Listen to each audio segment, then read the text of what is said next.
안녕하세요. 반갑습니다. 오늘은 삶의 질을 높이는 방법에 대해서 같이 생각해 보도록 하겠습니다. 제 눈이 오늘 좀 분 것 같지 않나요?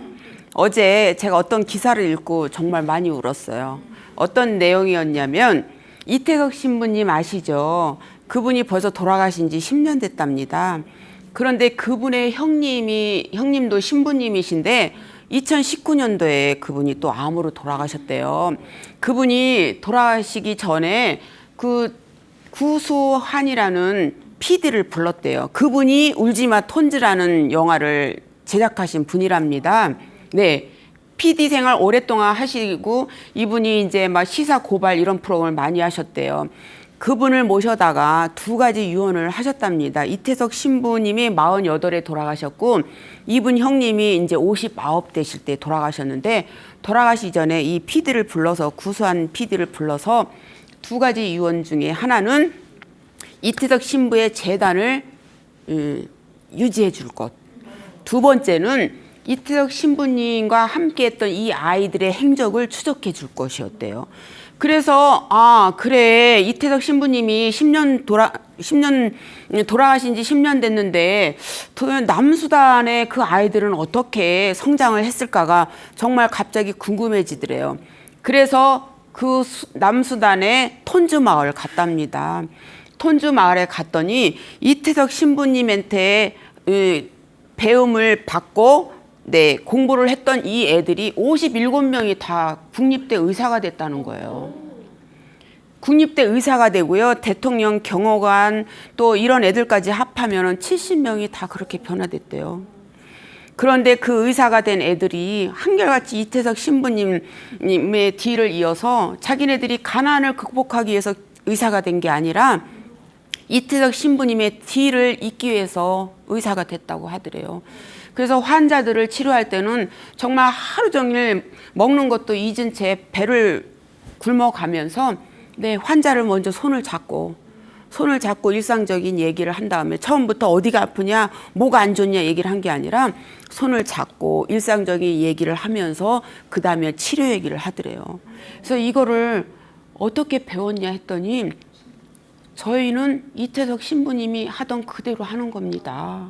예. 또 나환자초 한샘마을에 가면은 그 마을의 사람이 60명인데요. 근 300명이 근처 마을에서부터 다 온대요. 그러면서 이 제자들의 손을 잡으면서 한결같이 이태석 신부님의 손을 잡은 것 같다. 예. 그러면서 너무 행복한 얼굴을 하더래요. 그 남수단의 톤즈라는 작은 마을에서 70명의 아이들이 이렇게 훌륭하게 됐다는 이걸 보면서 기자들이 물은 거예요. 이 구수한 PD한테. 아니 평소에 시사 고발만 하고 이런 프로만 근 30년 동안 하다가 왜 이렇게 기독교인도 아니고 카톨릭도 아니고 불교를 믿는 사람이 어떻게 이렇게 신앙인들의 관련된 영화를 찍고 있냐. 그랬더니 울지마 톤즈 제작위에 요번에 영화를 만든 게 부활이래요. 부활. 그러면서 아니 이렇게 사랑만큼 더한 시사 고발이 어디 있습니까? 이 사랑이라는 시사 고발은 인생을 잘못 살고 사회의 부조리를 타파하고 또 정치계에 많은 사람들 성직자이면서 성희롱 성폭력 이런 걸 죄를 짓는 사람들에게 사랑으로서 이런 모범적인 모습을 보이는 것만큼 시사 고발이 어딨냐. 우리 PD들이 해야 할 일이 사람들을 행복하게 하는 일이 아니냐. 종교인들이 해야 하는 일도 사람을 결국 행복하게 만드는 일이 아니냐. 이 부활이 바로 그런 영화다. 코로나 때문에 아무리 힘들고 어려워도 마스크를 쓰고라도 이 영화는 꼭 봐야 됩니다. 이렇게 얘기해요. 저 그거를 2번 읽으면서 펑펑 울었어요. 펑펑. 한 사람의 정말 이 삶이 이렇게 많은 사람을 변화시킬 수가 있나. 또 그 변화된 아이들이 또 변화된 사람을 만들고 그 영화를 본 사람들이 또 삶이 변화되고 정말 이런 이 기사를 제가 읽으면서 정말 이거야말로 사람들 한 사람 한 사람의 삶의 질을 높여주는 훌륭한 영향력이 아닌가 이런 생각이 들어서 정말 감동의 눈물을 흘렸어요. 그 남수단의 톤즈라는 작은 마을에서 어떻게 57명의 국립대 의사가 나오고 70명 다 합해서 70명까지 어떻게 이렇게 훌륭한 제자가 있을까? 이걸 만약에 돌아가신 이태석 신부님이 보셨다면 얼마나 기뻐하셨을까 이런 생각이 들어서 정말 목이 메이더라고요. 그래서 제가 삶의 질을 높이는 방법은 어떤 게 있을까라는 생각을 해보니까 우리가 오늘이 마지막이라고 생각하면 인생을 헛되이 살 사람 하나도 없을 것 같아요. 네, 그 잡스가 스티브 잡스가요. 스탠포드 대학교에서 이게 강연을 할 때 이런 말을 했대요. 여러분, 저는 33년을 살면서 거울을 보면서 항상 아침에 이런 생각을 합니다. 내가 만일 여지껏 살아온 것에 오늘이 마지막 날이라면 너 지금까지 살아온 이 날을 지금까지 살아오면서 했던 이 일을 계속할 수 있어? 라는 질문을 거울을 보면서 33년 동안 자기 스스로에게 질문을 했대요. 그러면서 자기가 그런 질문을 해서 그렇지 않다라는 대답이 나오면 지금 살아온 이 인생 살아온 방법을 변화시켜야 되는 게 아닌가라는 얘기를 스탠포드 대학교 졸업식 때 그 얘기를 했답니다. 정말 오늘이 살아온 날의 마지막이라고 한다면 우리는 어떤 생각을 먼저 하게 될까요? 저는 아침에 가끔 꿈자리가 막 뒤숭숭하고 무서울 때는요. 그날 이제 비행기를 타고 지방을 가면 아침에 나오기 전에 다시 들어가서 막 흐트러놓은 책상 위를 다시 정리를 하게 되고요. 옷도 막 이렇게 막 팽개쳐 놨던 걸 다시 세탁기 안에다 집어넣고 이런 행동을 몇 번 했었어요. 또 비행기가 막 안에서 막 바람 때문에 흔들릴 때는 내가 이럴 때는 누구한테 제일 먼저 연락을 해야 되지? 이런 생각을 할 때가 있었거든요. 혹시 그런 생각 하실 때 있었어요? 왜냐하면 내가 아무 유언도 하지 않고 내일 다시 이 자리에 돌아올 수 없다면 내가 과연 어느 누구한테 어떤 말을 남길까 이런 생각을 할 때가 있었거든요. 그래서 이제 평소에 아들에게 이런 얘기를 합니다. 아들아, 엄마 통장 비밀번호는 이거고 보험 관련된 건 다 저기에 스크랩 해놨고 엄마 그런 얘기를 왜 하세요? 비밀번호 그런 거 왜 얘기하세요? 이러면서 몇 번이라고 그랬죠? 이렇게 물어봐요. 그러면서 하는 얘기가 엄마 빚을 절대로 빚 같은 거는 나한테 물려주지 마세요. 이런 얘기 하거든요. 이제 그러면서 웃기는 했지만 우리가 오늘 살고 내일을 살 수 없다면 나는 어떤 생각이 들까 이런 생각은 참 여러 번 했었습니다. 그래서 어느 때는 막 설거지 안 하고 나올래다가 설거지도 하게 되고 그래도 이렇게 내가 이 세상에 없을 때 걔 너무 아깝게 죽었어 이런 얘기하면 참 좋을 텐데 내가 그럴 줄 알았어 이런 얘기한다 그러면 나는 인생을 잘못 산 거잖아요. 제가 아는 어떤 분은 돈놀이를 하는데 그분이 딱 사고로 죽으니까요. 그분한테 돈 꼬간 사람이 그분 수첩부터 다 불태버렸어요. 그거 너무 못되지 않았나요? 그래서 저희가 이랬어요. 야, 정말 못됐다. 차라리 그걸 그냥 그 수첩을 놔두고 자식들이면 그걸 보고 보험을 어디에 들었고 그랬더니 그 보험 다 이 조합에 물어보면 다 나와 이렇게 얘기하더라고요. 그래도 그건 아닌 것 같더라고요. 근데 그때 그분이 그 수첩을 불태운 그분을 많은 사람이 욕을 했거든요. 그분이 치매에 걸렸어요.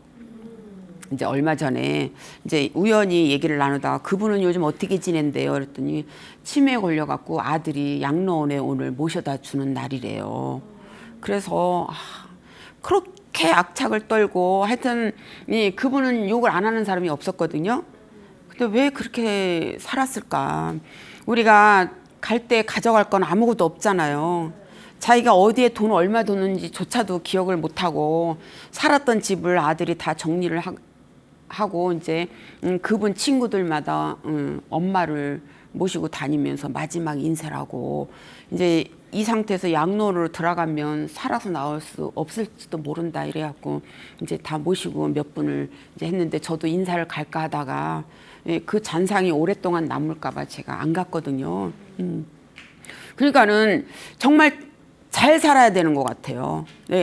인생을 그렇다고 해서 뭐 부유하게 잘 사는 게 아니라 네, 그분이 인생을 딱 이제 이 세상을 떠났을 때 그분에 대해서 많은 분들이 좋은 추억을 남겨야 되잖아요. 저희 엄마 돌아가실 때도 저희 엄마는 누가 어려운 소리 하면은 그냥 있는 거 주고도 모자라서 남의 거 꺼서까지 줬거든요.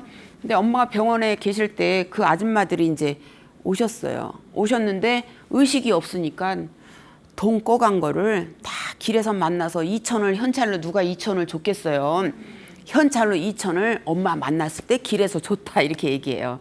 그래서 제가 뭐라고 얘기했냐면 돈 받으려고 그런 게 아니라 평소에 엄마랑 잘 알던 분이니까 엄마 가시기 전에 의식은 없어도 우리가 청각이 제일 먼저 늦게까지 남아있는 게 청각이랍니다. 네, 임신 5개월 때 청각이 발달이 된대요. 보청기학과 다니는 학생분이 하는 얘기가 청각이 5개월 때 생긴답니다. 그러니까 아이가 뱃속에 있을 때 뭐 엄마가 무슨 소리 나쁜 소리 이렇게 얘는 꼈어야 돼요. 괜히 임신을 해가지고요. 뭐 이런 얘기하면 아이가 뱃속에서 다 듣는다는 얘기를 하시고요. 또 임정했습니다 할 때 머리맡에서 죽었다가 살아난 분이 의사가 최종적으로 한 얘기를 기억하고 있는 걸 전 방송에서 본 적이 있거든요. 끝까지 남아있는 게 청각이래요. 그래서 운명하셨습니다 이랬을 때 옆에 가서 그동안 이 세상에 오셔서 열심히 잘 사셨어요. 소풍을 마치시고 편안한 마음으로 가세요. 이렇게 얘기했더니 네, 의식이 없던 분이 운명하셨습니다 라고 소리까지 들었는데 눈물이 주르르 이렇게 흐르더래요. 저는 그런 걸 이제 주변에서 보청기학과를 다니는 학생에게 들었는데 정말 누군가가 이 세상에서 다른 세상으로 소풍을 떠날 때 우리가 정말 아쉬워하고 그분 떠남을 아쉬워하고 곧 따라갈 테니까 열심히 살다가 갈 테니까 기다리세요 란다든가 이런 인사 정도는 남겨야 되지 않을까라는 생각이 들어요. 버나드 쇼가 그 묘비명에 이렇게 썼답니다. 우물쭈물하다 내 이럴 줄 알았다 이렇게 썼대요. 그게 이제 유명하게 전해진 묘비명이거든요. 그래서 저는 이제 어떤 프로그램을 딱 보니까 묘비명을 쓰는 게 있었어요. 페이스북에 그런 게 있더라고요. 나 열심히 살다가 이대로 가다. 뭐 어떤 할머니는 평생 결혼 한 번도 못 하고 돌아가셨대요. 딱 묘비명에 미개봉 반납 이렇게 썼대요. 그래서 우리가 살면서 내 묘비명에 뭘 써야 될까라는 생각을 하게 되면 삶의 태도가 달라질 것 같아요.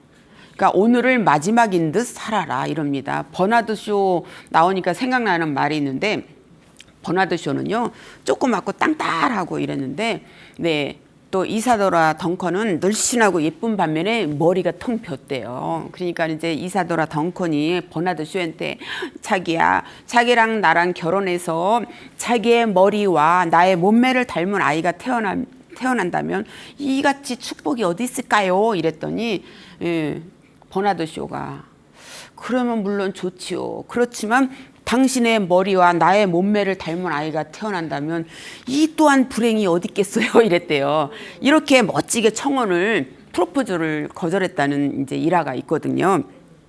두 번째는요, 네, 본인을 위해서 투자를 하는 거예요. 투자를 한다고 해서 뭐 옷을 사 입는다든가 뭐 내가 좋아하는 화장대 고급으로 들여놓는다든가 이런 게 아니라 나의 자기 개발에 투자를 하라는 거죠. 네네. 그게 삶의 질을 높이는 또 하나의 방법이라고 합니다. 그렇다고 해서 우리가 뭐 지식적인 걸 지금 막 배우라는 게 아니고요.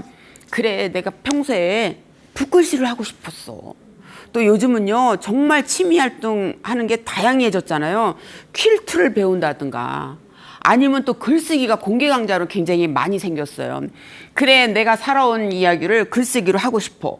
그래서 제가 아는 분은요, 걸림돌이 디딤돌로 되라 뭐 이 제목을 이미 정해놨어요. 책을 쓰고 싶대요. 그래서 제가 뭐라고 얘기했냐면 우리가 지금 선생님께서 베스트셀러를 쓰려는 게 아니니까 본인이 책을 쓰더라도 어느 정도 틀이 있어야 되니까 책 쓰기 강의를 한번 들어보세요. 이랬더니 책 쓰기 강의를 중강의로 지금 듣고 있거든요.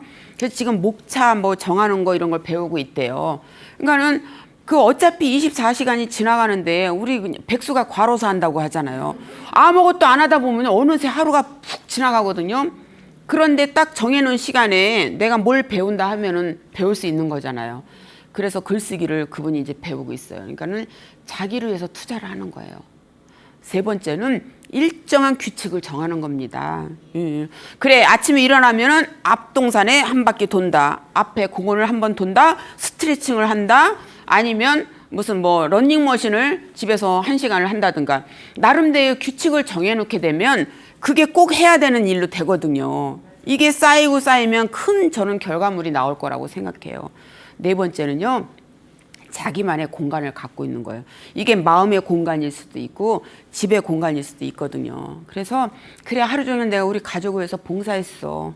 이제는 나 내 방에 들어가서 책상에 앉아서 적어도 나의 생각을 되돌아서 성찰할 수 있는 이런 공간이 있었으면 좋겠어 라는 거를 꼭 염두에 두라고 얘기합니다. 왜? 나는 그동안 누구의 엄마, 누구의 할머니, 누구의 아내로 살아서 내 이름을 가져본 적이 없다는 분들 많거든요. 그런데 어느 때는요, 야, 박인옥 이렇게 하고 나를 이렇게 두들길 때 보면요, 내 이름만 얘기해도 눈물이 주르르 흐를 때가 있어요. 그럴 때 있으세요? 야, 박인옥, 네가 벌써 어느새 나이를 이렇게 먹었냐. 박인옥 참 수고했어. 자식 키우느라고 수고했고 강의하느라고 수고했고 네 일 갖느라고 정말 치열하게 사느라고 애썼어. 이러면 정말 나도 모르게 이렇게 추해요. 내가 나를 먼저 위로해 주는 거예요. 누가 위로해 주지? 여러분. 먼저 나부터 내가 위로를 해 주는 거예요. 그래서 저는 제가 흔히 하는 말로 아유, 내 주제, 내 팔자 이런 얘기 절대 하지 말라고 그래요. 아니, 내가 나를 존중해 주지 않는데 누가 나를 존중해 주겠습니까? 그러니까 엄마들한테도요, 기도의 내용을 바꾸세요 이래요. 우리 엄마들 항상 그러시잖아요. 부처님, 하나님, 목사님, 저는 죽어도 좋으니 자식 잘 되게 해주세요. 제가 막 이래요. 아니, 어머니도 건강하고 어머니도 행복하고 이러면서 자식 잘 되는 거 보면 되는데 왜 나는 죽어도 좋으니 왜 그렇게 하세요? 다음부터 그런 얘기 하지 마세요 이러거든요. 그리고 내 주제에 내 팔자 이런 소리도 하지 말라고 이래요. 왜?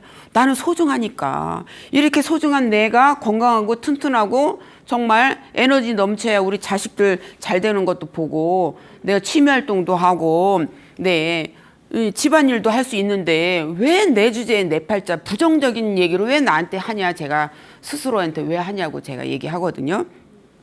너무 잘난 척해도 꼴불견이지만 너무 뭐예요? 너무 겸손해도 그거 보기 싫어요. 네, 어떤 분이요, 같이 이렇게 사진을 찍잖아요. 남자분이 이래요. 잘생긴 옆에 쓰니까 제 주제가 막 이래요. 아니, 그래서 이랬어요. 아니, 본인은 정상인데 이분이 큰 거예요. 본인이 정상인데 이분이 잘생긴 거예요. 왜 그렇게 주눅 드세요? 이분은 아주 대놓고 내 주제에 이게. 그러면서 이분 옆에선 사진 안 찍을래요? 이러고 이래요. 예. 아니, 뭐 최고 적은 게 무슨 죄예요? 내가 막 이랬어요. 그랬더니 이제는 안 그럴게요 막 이래요. 그래서 선생님 얼굴 잘생긴 얼굴이에요. 괜히 그렇게 얘기하지 마세요. 내가 막 이랬거든요. 장가도 한 번 갔는데도 그래. 장가 한 번 갔으면 잘생긴 거예요. 내가 막 그랬거든요. 그랬더니 아유, 알았어요 이래요. 그리고 이제 이분이 자신감이 없으니까 상대방이 항상 자기 욕을 한다고 생각해갖고 대화만 나누면 녹음을 하는 거예요. 저는 녹음하는지 몰랐어요. 무슨 얘기만 하면 저 증거 있거든요. 녹음 다 해놨거든요. 이래요. 그래서 제가 뭐라고 했냐면 그거 상대방 허락 안 받고 녹음하는 거 그거 범죄예요. 제가 이랬어요. 예. 그 한 번은 저랑 이제 막 언성을 높이고 그런 게 왜냐면 네. 이제 어떤 분이 저랑 통화하면서 아유, 그러게 뭐 그 원장님이 그랬어요. 주제라고 그랬어요. 이런 게 아니라 그분은 왜 그런 소리 하는지 모르겠어요. 제가 이제 그랬거든요. 그분이 이제 저랑 얘기하면서 그 소리가 이제 옆에서 들었나 봐요. 그랬더니 꼴에 이랬다는 거여서 아니, 녹음 좋아하시는 분 왜 이건 녹음 안 하셨어요? 전 꼴짜리 얘기도 하지 않았거든요. 주제 소리도 안 했거든요. 제가 그래서 병원 가보셔야 될 것 같아요. 제가 왜요? 이래서 안 들리시나 봐요. 제가 이랬거든요. 아니, 제가 보면 굉장히 매력이 충분해요. 그런데도 매일 제 주제에 제가 사진을 찍으면 그 옆에 안 서야 되겠어요. 사진 다 버렸네요. 막 이래요. 그래서 그러시지 말라 그랬어요. 충분히 멋지시거든요. 그러니까는 사람이요, 내가 나를 존중해주지 않으면 누가 나를 존중해주겠어요. 그러니까는 당당해지면 더 멋있는데 괜히 그냥 막 이렇게 움츠러들면요, 주변 사람까지 불편하게 만들거든요. 그러니까는 자신에게 당당해질 필요가 있습니다. 당당해질 필요 있어요. 아니 내가 뭐든지 잘하면 그걸 왜 배우겠어요. 내 요리를 다 잘하면 요리학원은 왜 있겠어요. 못하는 사람을 위해서 요리학원 있는 거고, 운동이 필요한 사람이 있어야 되니까 헬스클럽도 있는 거지. 그러니까요, 만약에 선생님이 다 이렇게 뭐 몸매도 좋고 뭐 이러면 기성복 옷 다 망해요. 제가 이랬어요. 그러니까 어떤 분이 이제 옷을 딱 맞추러 왔는데 옷 찾으러 왔어요 이랬어요. 체구가 이렇거든요. 옷 찾으러 왔어요. 그러니까 직원이 옷을 꺼내면서 여기 있어요 이런 거예요. 그러니까 이 손님이 화를 내면서 옷 잘못 나왔네요. 저렇게 큰 옷을 어떻게 입으라고 이런 거예요. 그러니까 주인이 들어오다 그 얘기를 듣고 미쓰기마, 그 옷은 다른 손님 옷이야 이러면서 들어가서요, 그 손님의 옷을 아주 작게 이렇게 해갖고 봉투에 넣어서 손님 죄송해요. 저희 직원 용서해 주셨으면 좋겠어요. 손님 옷은 이겁니다. 딱 했어요. 그랬더니 직원 교육 잘 시키세요? 이러면서 갔대요. 그러니까 사람이 그 정도로 간사한 거죠. 예, 본인을 왜 모르겠습니까? 근데 순간적으로 착각할 때 있잖아요. 어느 때 거울을 보면 유난히 또 이쁠 때가 있어. 너 참 오늘따라 괜찮나 보이네.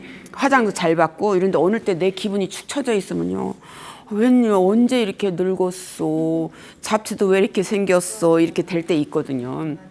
내 컨디션을 최상으로 만드는 거예요.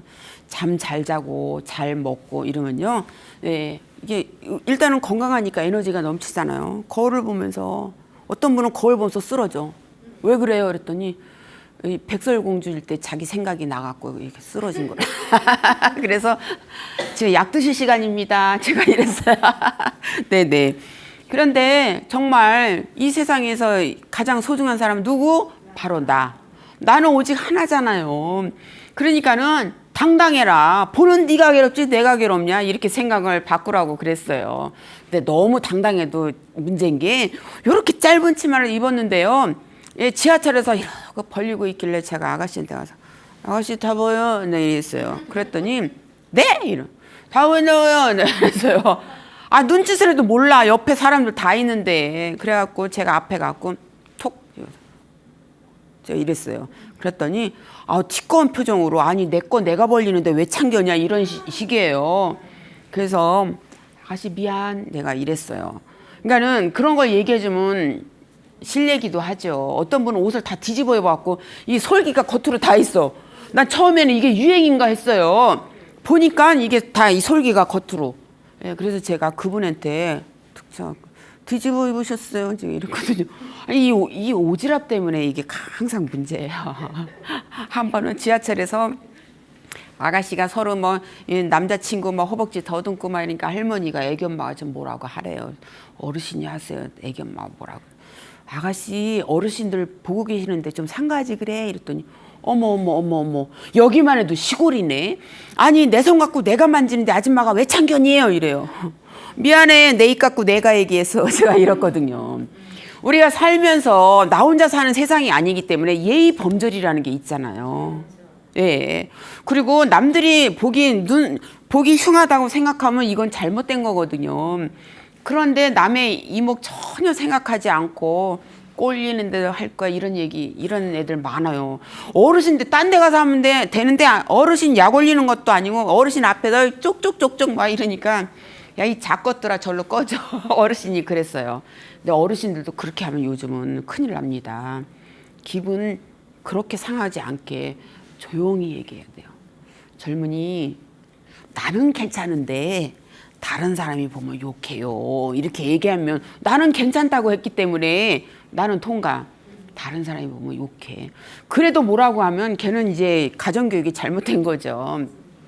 삶의 질을 높이려면 오늘을 마지막처럼 살고요. 두 번째는 정말 나의 공간이 있어야 되고, 세 번째는 규칙을 정하는 거예요. 규칙. 규칙을 정해서 일주일에 2번은 스트레칭을 한다. 뭐 일주일에 1번은 뒷동산에 오른다. 일주일에 뭐 한 달에 한 번은 돈 안 드는 범위 내에서 여행을 한다. 이렇게 규칙을 정해야 돼요. 삶의 질을 높이는 방법 중에 이제 저도 뭐 많은 자료를 찾아보고 저도 강의하는 내용이긴 하지만 이렇게 하고요.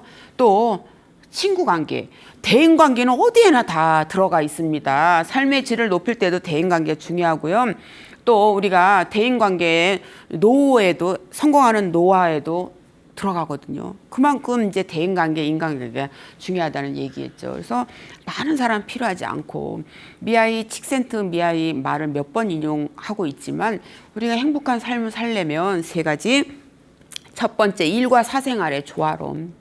집안에 있었던 거 밖으로 가지고 나와서 고민하거나 분위기 흐리지 말고요. 일은 일, 네, 사생활은 사생활 딱 분리를 시키고, 네, 두 번째는 내가 힘들고 어려울 때 내 이야기를 들을 수 있는 멘토가 있으면 되고, 요즘은요 대학생들 멘토, 멘티를 서로 이렇게 정해줘요. 대학생들은 멘티, 또 성인들은 멘토 해가지고 1대1로 이렇게 만나게 해주는 이 모임도 있습니다. 왜? 우리가 20대는 정말 미래가 불투명했잖아요. 앞으로 어떻게 살지? 나 이럴 때 누구랑 의논하지? 이랬을 때 인생을 몇 년 더 앞서 살은 사람들에게 조언을 받는 거예요. 예, 그 자화상이라는 시에 이런 게 있습니다. 버릴 걸 버리고 왔습니다.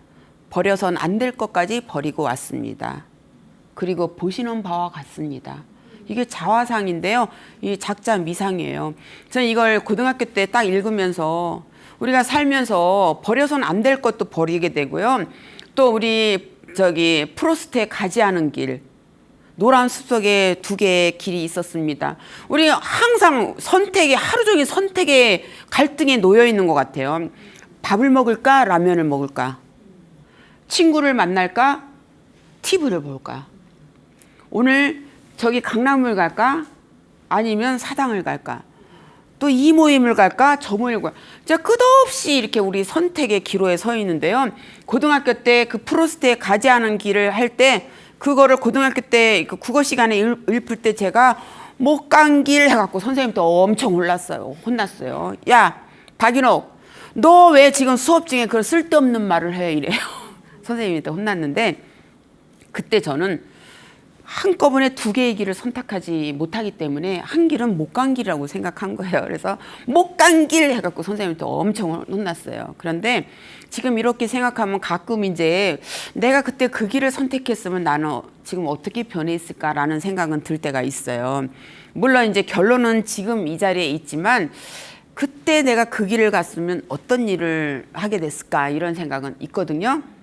근데 이제 많은 분들이 네, 숙명은 뒤에서 날아오는 화살이고 네, 운명은 앞에서 날아오는 화살이다 이렇게 표현합니다. 그래서 앞에서 날아오는 화살은 이렇게 피하고 이렇게 피하면 되지만 뒤에서 날아오는 화살은 뒤를 볼 수 없기 때문에 피할 수 없잖아요. 그거는 숙명이다 이렇게 얘기합니다.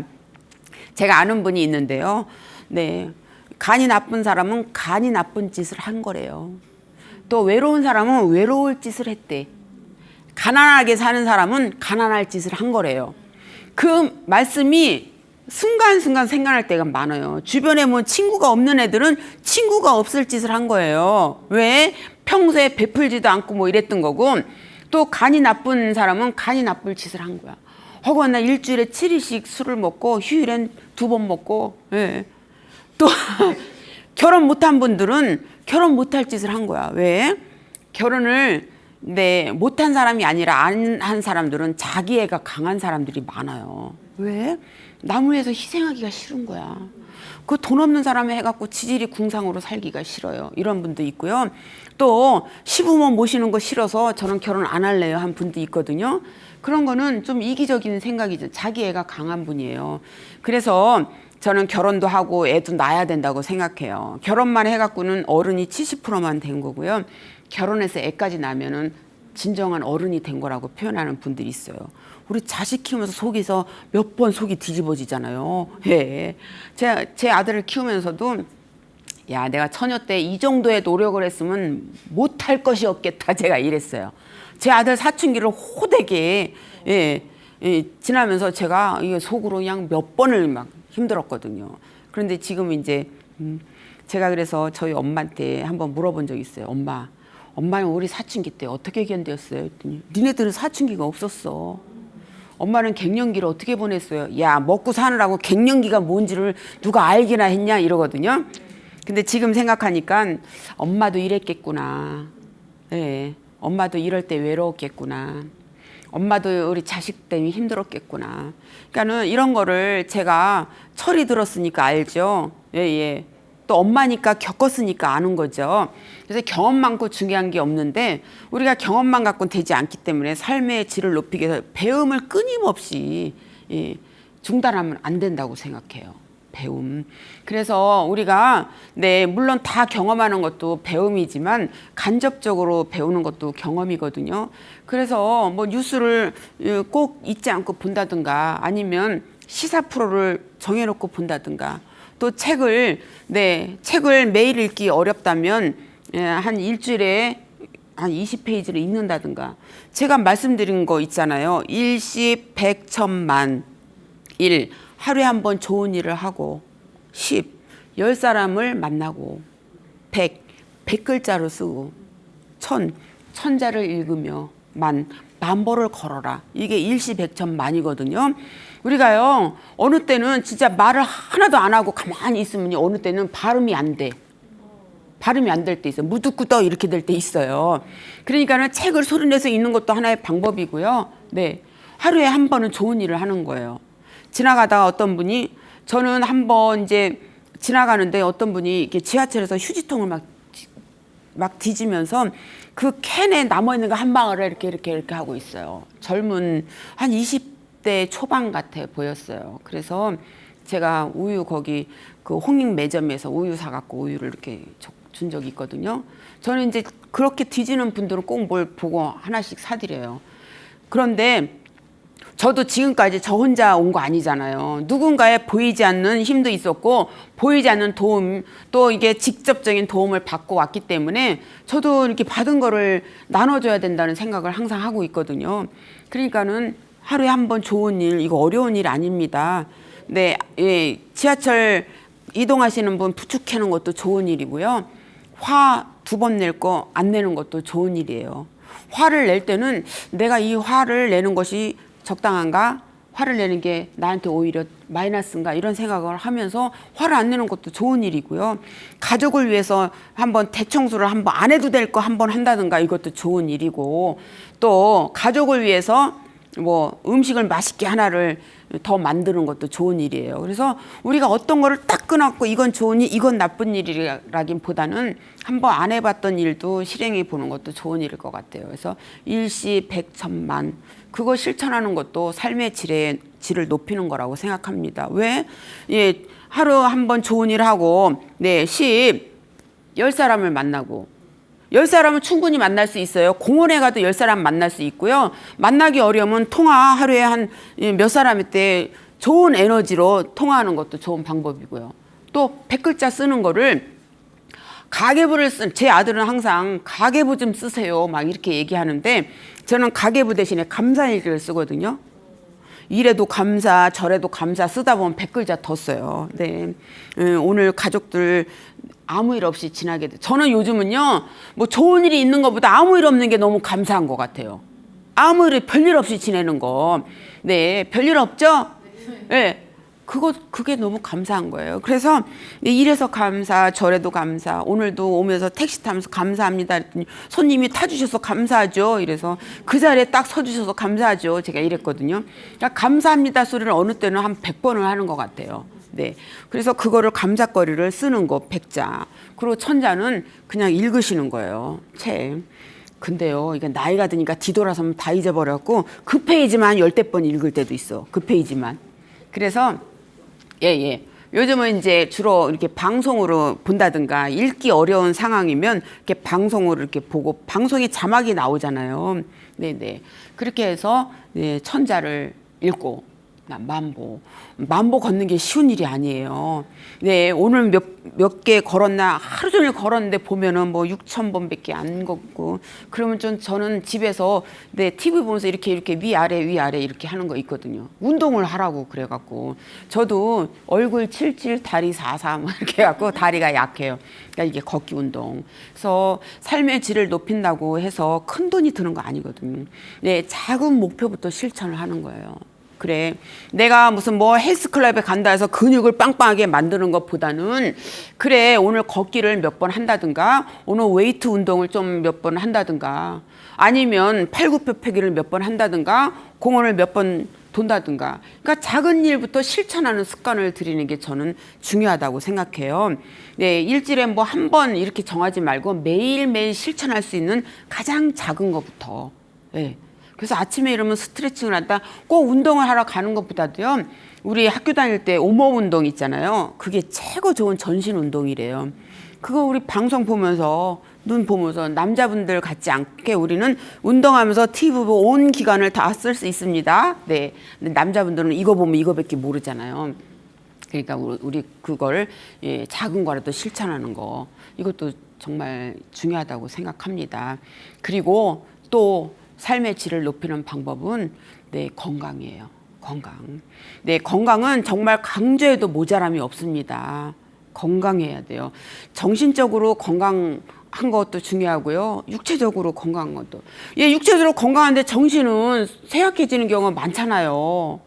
그래서 저는 오히려 정신이 더 중요한 게 아닌가 이런 생각 들거든요. 그래서 우리가 세로토닌이라는 호르몬이 제일 많이 나오는 데가 어디? 장이래요. 장이 튼튼해야 모든 질병이 예방이 된다고 합니다. 장 튼튼하신가요? 네. 그래서 물 많이 마시는 거, 하루에 2,000cc 물 마시는 거, 또 물 마시고 또 움직이는 거. 그러니까 장 건강, 쾌면, 쾌시, 쾌변. 이게요, 잘 먹고 잘 사는 거, 그거 정말 예사로 들었는데 정말 잘 자고 쾌면, 쾌시, 쾌변. 우리가 먹는 거를요, 너무 뭐 다이어트 한다고 해서 이것저것 안 먹고 이러다 보니까 영양의 불균형이 있거든요. 그래서 저는 포도당을 일체 먹지 말아라 이런 분도 있어요. 다이어트 프로그램에. 그러시지 말고, 포도당 꼭 드시고, 포도당, 탄수화물, 단백질, 지방은 골고루 너무 과하니까 문제인데요. 이걸 적절하게 섭취하면은 저는 문제될 게 없다고 생각하거든요. 우리가 먹을 수 있을 때 먹는 게 중요합니다. 병원에 제가 가보면 정말 먹지 못하는 병들도 많거든요. 그러니까 이렇게 씹을 수 있는 것도 중요하고, 이가 없으면 잇몸이 튼튼해야 치매에 걸 확률이 9분의 1로 떨어진다고 나왔어요. 저는 이제 뭐 건강에 관한 프로그램을 많이 보니까 못 보신 분들을 위해서 다시 말씀을 드리자면요. 우리가 잇몸이 튼튼해야 치매에 걸 확률이 9분의 1로 떨어진대요. 그래서 이게 뭐 개인적인 의견일 수도 있지만 방송에서 저는 본 거거든요. 그래서 잇몸 마사지라고 나왔어요. 잇몸 마사지가 어떤 거냐면 20%짜리 소주 마사지 치면은 인터넷에 나옵니다. 소주 마사지 그거를요, 20%짜리, 40%짜리는 잇몸을 상하게 하기 때문에 그냥 마시시고 20%짜리 소주를 화장실 들어갈 때 소주잔 반 컵을 입에 물고 들어가서 나올 때 뱉으래요. 그러면 걸쭉하게 나옵니다. 잇몸에 있는 뭐 찌꺼기서부터 제가 하고 있어요. 매일매일 하니까 열흘 정도 하니까 이게 맑게 나오더라고요. 잇몸, 우리 어르신들 이러잖아요. 이 빠지면 야, 치매 오기 전에 빨리 이 해 넣어 막 이랬거든요. 못 들어보셨어요? 저는 들었거든요. 그래서 잇몸이 튼튼해야 치매 걸릴 확률이 9분의 1로 떨어진다 해서 잇몸이 약하면 안 되기 때문에 잇몸을 튼튼하게 하는 게 이 소주 마사지. 이거는 개인적인 의견일 뿐입니다. 저도 방송에서 봤기 때문에 이제 말씀을 드리는 거고요. 그래서 가글 우리 가그림 많이 쓰는데 가그림보다도 요게 조금 더 효과적이라고 하더라고요. 그렇게 해서 잇몸하고, 그리고 평소에 이 삶의 질을 높이려면 자기관리가 저는 최고라고 생각해요. 자기관리. 누구를 위해서가 아니라 나를 위해서. 그래서 우리게 옷을 깨끗이 입는 것도 물론 남들에게 잘 보이기 위해서지만 깨끗하면 누가 좋아요? 내가 좋잖아요. 그래서 옷은 내가 정갈하게 깔끔하게 입고요. 네, 그 보니까 옷도 나이별로 따로 있는 것 같아요. 예를 들어서 지금 70세 되신 분이 미니스커트를 입으면 그분한테 그게 안 어울리거든요. 그리고요, 또 생머리 찰랑찰랑 해갖고 70 되신 분이 이렇게 했는데 뒷모습 완전 40대예요. 너무 뒷모습 예뻐서 딱 봤더니 할머니시구나. 이게 옆에 있는 어떤 그랬어요. 그러니까는 이게 다 나이별로 있는 것 같아요. 그래서 자기 관리에는 자기 관리, 내적인 자기 관리도 있습니다. 그래도 외적인 자기 관리. 근데 그리고 본인을 위해서 아까 투자라고 말씀드렸잖아요. 그냥 10원도 팔벌 떠느라고. 네네. 제 친구 중에 정말 부잣집 동네에 정말 큰 아파트에 사는 친구가 있었어요. 걔 별명이 여의도 거지예요. 돈만 생기면 땅 투자하느라고, 예, 본인을 들볶지 않는 거예요. 그래서 이 집에서 신는 슬리퍼를 신고 미국까지 가네요. 그러니까는 예, 같은 교회 다니시는 분이 안 입는 옷 주고, 그러니까 딸이 엄마는 아무 개가 아니라 내 엄마야. 우리 학교 올 때 제발 떡진 마스카라 하고 오지 말어. 그랬어요. 그런데도 남편 추리닝 입고 가면 여기에 김치국물. 엄마가 하루 종일 뭘 먹었는지 옷을 보면 다 알 수 있다고 딸이 막 엄마를 무시하는 소리를 저는 많이 들었거든요. 그래서 저희가 야, 너 옷 좀 사입어라. 왜냐면 정말 남한테 봉사도 잘하고 이러는데 본인한테 투자는 안 해요. 그러니까 그 5,000원짜리 펜스를 사기 위해서 영등포 시장까지 가요. 재래시장까지. 네, 그런데 그 친구가 암에 걸렸어요. 유방암 걸렸는데 거의 회복이 다 됐거든요. 회복이 다 됐는데 몸을 사리지 않고 정말 그 남편이 항상 얘가 청소를 하면은 다시 병원에서 내일 수술인데 냉장고 청소 안 하고 입원했다고 병원에다 대고 난리 전화로 난리가 난 거예요. 얘가 막 울더라고요. 나 여지껏 헛살았어. 근데 그 친구가 예, 이 세상을 떠났어요. 예, 55 나이에. 그러니까는 걔가 해놓은 땅 문서만 해도 얼마인지 몰라요. 그래갖고 그 남편이 그 재산 갖고 지금 평생을 먹고 살아도 돼요. 그게 무슨 소용이 있냐고요. 우리가 가져갈 돈도 아닌데 병원에 내일이 수술인데 누워갖고 야 어디 땅 사면은 뭐 몇 년 후면은 몇 배로 한대. 전화로 그냥 여기저기 부동산에 전화하고 있는 거예요. 그래갖고 제가 막 화를 냈어요. 너 지금 내일 수술인데 그 땅이 100억인들 너한테 무슨 도움이 되겠냐고 이랬어요. 그러니까 자기를 위해서 투자를 안 하고 정말 여의도 거지라고 해서 말 다 했죠. 걔가 떠나고 나니까 이 해가 바뀔 때마다 걔 생각이 나요. 정말 친구들 중에서 의리가 최고였고요. 어려운 사람 그냥 넘기지 못했는데 자기한테는 투자를 못한 거예요. 그래서 이 세상에 가장 소중한 사람 누구? 바로 나. 네. 삶의 질을 높이는 대상이 누구예요? 나. 정말 나를 위해서 투자하라고 말씀드리고 싶어요. 그 투자에는 반드시 건강이 있어야 됩니다. 어디 아프면요 바로 병원 가서 네 체크해 보고요. 네.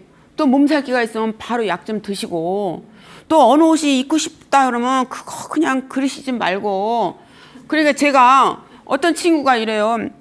옷만 사면은 남편한테 얘기를 못 하는 거예요. 전업주부니까 옷을 10만 원 주면 10,000원 주고 샀다 그러고 5만 원 주면 5,000원 주고 샀다 그러고. 그러니까 남편이 야 정장 한번 사 입어 이러면서 2만 원을 주더래요. 매 사면 5,000원 10,000원이라고 했기 때문에 남편이 감을 못 잡는 거예요. 야 여자 옷은 남자 양복에 비해서 굉장히 싸네. 한 벌 사 입어 이러면서 돈을 줬대요. 그래서 제가 왜 그래? 왜 그래? 제가 막 이랬거든요. 그러니까 모임에 나오면은 딱 알아요. 애들이. 딱 알아. 걔 딱 보면. 너 그거 10,000원짜리 시장에서 샀지? 남자애들이 웃으면서 동창회 나가면 그 얘기를 해요. 그렇다고 해서 얘가 못 사는 거 아니거든요. 남편은 매일 기름이 잘잘 흐르는 양복 입어요. 메이커. 예. 그러니까 부부 동반하면은 남편이 같이 안 가려고 그러는데 얘는 저쪽에 오고 남편은 이렇게. 왜 대기업 다니면서 중역 자리에 있거든요. 그러니까는 친정 엄마가 남편 그 모임에 갈 때 코트 사 입어라 이러고 코트 값을 준 거예요. 안 사 입은 거예요. 안 사 입고 예. 애들 그 학교에서 입는 잠바 패딩을 입고 간 거야. 애 거. 그러니까 남편이 막 화를 내더래요. 그래서 남편 길들인 건 너가 잘못한 거야. 너가 잘못한 거야. 정말 명문대 영어과 나와가지고 정말 그 친구 생각하면 네, 죽은 친구도 너무 아깝고요. 또 그렇게 남편 회사에 가서 그렇게 한 그 친구도 너무 그래요. 그러니까는 우리가 삶의 질을 높인다고 해서 뭐 비싼 옷을 입어라 이런 건 아닌데 적어도 나의 가치는 내가 정하는 거라고 생각합니다. 나의 가치를 높여라. 네, 높이려면 내가 자존감을 갖고 있어야 되거든요. 이 빈말에도 내 주제에 내 팔자 이러지 말고 자존감을 높이고요. 예, 오늘이 인생의 마지막인 듯, 네, 살되 너무 스트레스 받지 말고요. 내 삶은 그만큼 소중하게 여기라는 거죠. 또 나만의 공간, 또 일정한 규칙을 정해서 그 규칙을 항상 실천하기 위해서 노력을 하는 거예요. 그 규칙도 누굴 위해서? 나를 위한 규칙. 물론 가족도 위한 규칙이긴 하지만 내가 있고 가족도 있고 해서 너무 이기적이라고 생각하시지 말고 더불어 가되 우리가 다 함께 가되 나를 그 중심에 놓는 거예요. 그래서 항상 그래 너 지금까지 잘 왔어. 너는 지금까지 잘 왔듯이 앞으로도 그렇게 할 거야. 넌 가장 소중한 사람이야. 이렇게 생각하다 보면 네, 정말 삶의 질을 높이는 게 그렇게 멀리 있다고 생각하지 않습니다. 그러니까 작은 것부터 실천하는 게 굉장히 중요합니다. 오늘 이 방송을 들으신 분들은 오늘부터 실천을 하시는 거예요. 그래 나는 너무 소중해. 그렇기 때문에 내 건강을 위해서 규칙을 딱 정해서 오늘부터 실천하고 또 그 실천하는 데는 내가 중심에 있기 때문에 나의 가치는 더 올려서 생각하는 건 어떨까 이런 생각 듭니다. 네, 끝까지 시청해 주셔서 감사합니다. But we do it better when we with each other.